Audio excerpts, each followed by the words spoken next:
What's going on, shady people? We have another reaction of my own content today. Today we are checking out Nothing Wrong With Me, a, FNAF animation. Calling it a FNAF song is weird, but hey, you know, that's how the SEO plays out. So this is a song that I released pretty recently, post saying I'm done with FNAF songs, and the truth of the matter is, this is not really a FNAF song, but rather I just gave it a FNAF animation to see if it, you know, pop up, because you got to play the YouTube game. But overall, we'll get more into the depths of what the song really is, what it's really about. But basically, this song, I don't think this song really hit. Something about it, people found a little off-putting, or maybe just didn't come back to. But either way, I think this is a little bit of an underrated song. I really like this song. But let's go in and see what we got. Okay, so right off the bat, that was one of my first times trying to dive into production, vocal effects. That's almost all vocals, that layer, or those layers, that intro sound effect, this, it's a lot of stuff. It's me going like, and then pitching it up an octave. It's me going, and then pitching it down an octave. There's a whole lot of stuff. There's a lot of bit crushing. There's a lot of distortion. There's a lot of gain. Basically, using a lot of vocal tracks, recording just a lot of different layers with my voice, and then transforming it into sounding like some kind of weird synth effect. It was really fun. I like messing around with that kind of stuff, and I really should do that more often.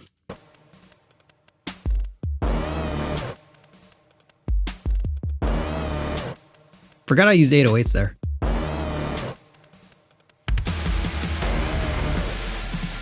Ooh. And then layering it.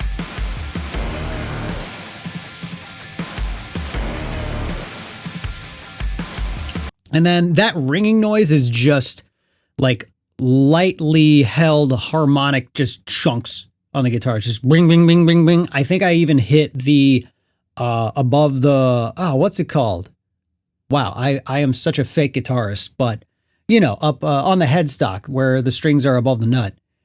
So it's just like a lot of weird ringing noise. I really wanted this to come off like really grimy, really like gross, disorganized, chaotic. And I think that very basic riff, that guitar going like matching the sound effect, and then just going into let's see, eighth notes just ringing on the chunks, just ding, ding, ding, ding, ding, ding, ding, ding, just like really, really gross sounding.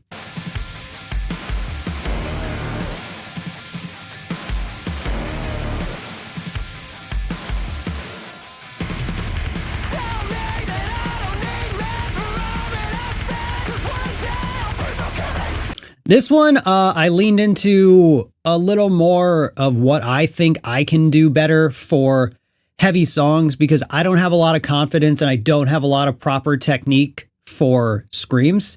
I've never really developed a lot of fry. I've never really gotten in touch with my false chords. So anytime I do scream, I don't think it sounds that good compared to a lot of artists I do listen to. And in addition to that, it just wrecks my voice. So that's why I actually don't do it a lot. The lower ones, they're like that.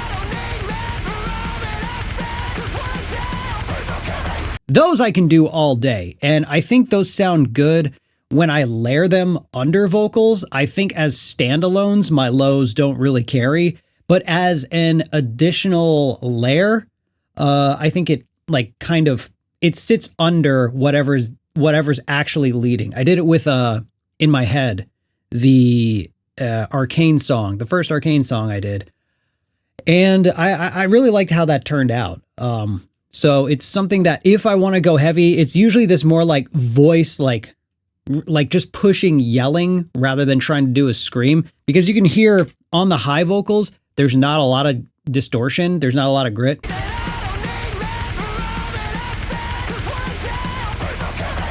And I feel like that's where I can make heavy stuff sound the strongest I can make it on my own with my own vocals, just because I'm not a practiced screamer. It's something I always wanted to learn, but yet I never got around to it. Maybe that's something I need to practice more.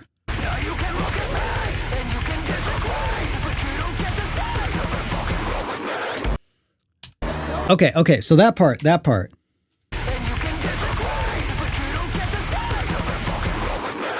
So that part, those lyrics, let's actually, so that part has a lot to do with a lot of the situations I was raised in, a lot of the settings I was put in.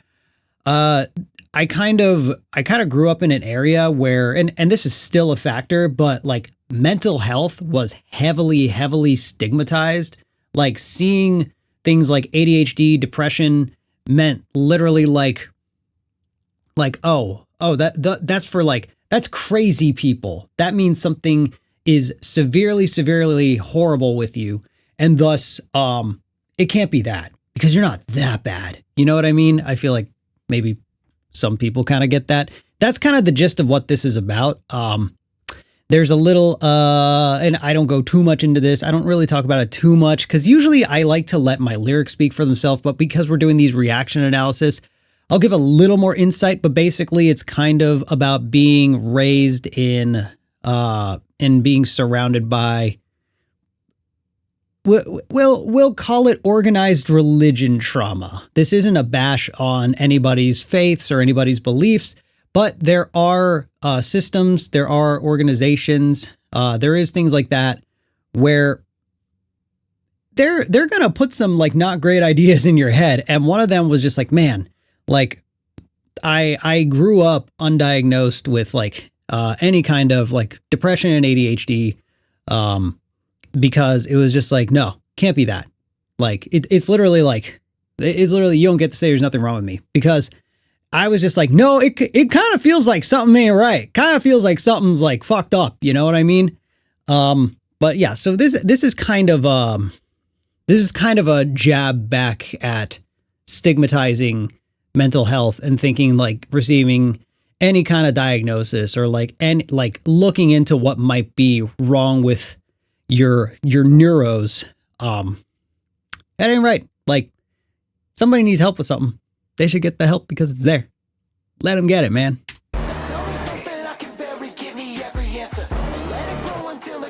Like that stuff.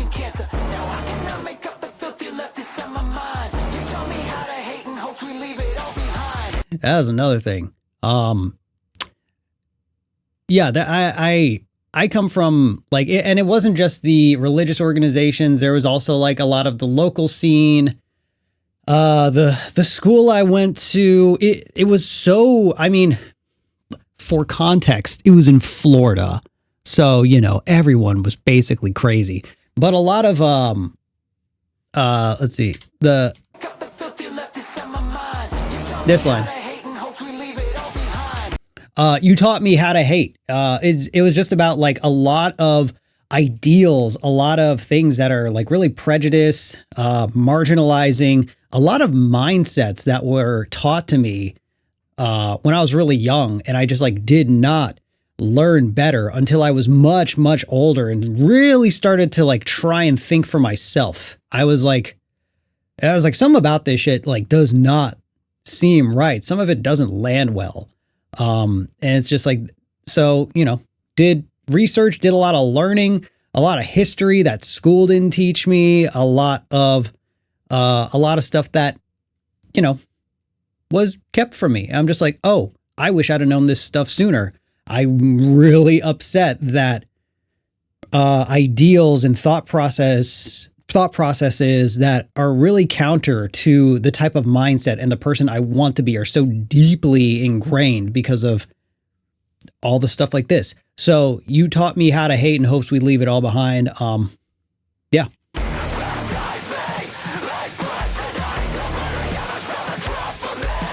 This one just goes hard. This was just me ranting. I was pissed, man. And in my opinion, I think I wrote some of my most impactful, some of my favorite stuff when I'm like really tilted. When I like really like lock in and buckle down of just like, hey, this shit that happened to me like really messed me up, man. I'm gonna be an angry lad about it.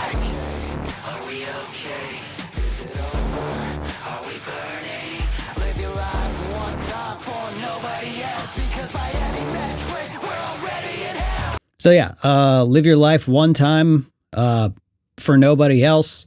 That was kind of the conclusion I needed to come to, because I was just like, man, I'm living life. I'm thinking thoughts. I'm doing all kinds of stuff that's shaped by so many other people and not what I think are my core values. And I never got to really, really dive into what are my core values until very, very late in life.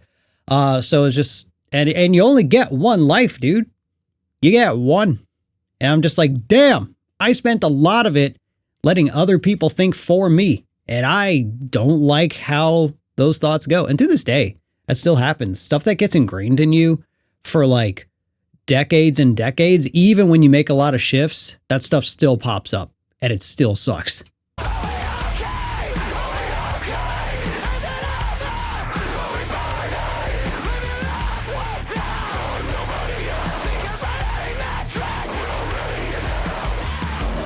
A little thing that's understated there. There's a very backgrounded damn after "We're Already in Hell." By any mag trick, we're already in hell. Damn! That was just a fun little ad lib I threw in there.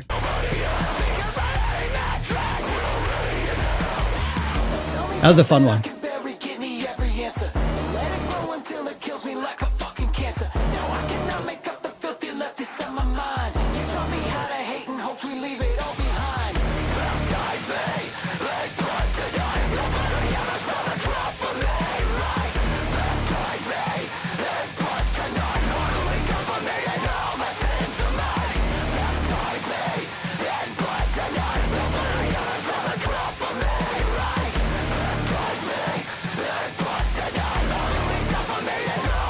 Then with the, yeah, this was like kind of a quick, right? It's basically the intro. There's the verse, that's the double time. There's the chorus, and then it goes into like what would sound like a bridge, but it's more or less the second verse. It's just structurally, it's very, very different, into another chorus, and that's it. This was a time around where my songwriting really, really shifted, and I was just like, I don't know, if I'm not compelled to make a song longer outside of the reasoning of making a song, it's like, oh, a song's got to be 3 minutes. And it's just like, why? Why has it got to be at least 3 minutes? Like, I know I'm used to them being at least 3 minutes, but I mean, if I can get the message across in 2 minutes and 20 seconds, I'm perfectly fine with that. So that's kind of, I just kind of fired up this reaction being like, oh, let me talk about it a little bit, not realizing the depths of like mental health and, you know, neurodivergent struggle this would go into. But I mean, hey, there's some insight for you. There's some additional context. Hope it was interesting. Hope it was enjoyable, to say the least. Yeah, that's about it. So anyway, let's keep these going. Thanks for watching. Have a day.